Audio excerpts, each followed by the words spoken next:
I'm wondering as well, um, given that amount of work and given that being a good case manager takes a lot of effort, how can support workers, how can social workers prevent becoming burnt out themselves? Good. Social worker, and if you go into that profession, they will tell you it's a difficult job. Why are you trying to become a social worker? That's what the question I got when I first got admission to do my MSW at U of T, and I was just happy.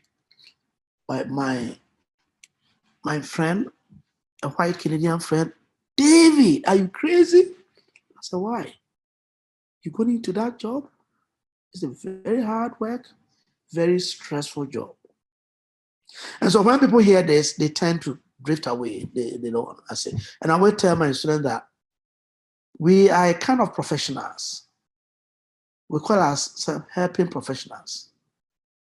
We operate from, and I give them all what is anti-oppressive practice, diversity, equity, inclusion.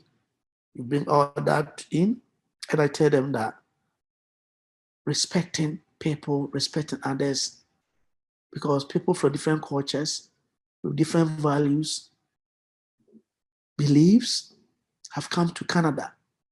And then you also have your own beliefs and values. You were born and raised in a family system where maybe early in the morning, you wake up, everybody come to the breakfast table, you have breakfast together, and sometimes in the evening you have dinner together. Some families, children wake up, they go straight to the video game and start playing, right? They don't know how to clean up, they don't know how to do this. Those are values that they've internalized from childhood, right? And you, coming from a different family set background, how are you going to relate to that person?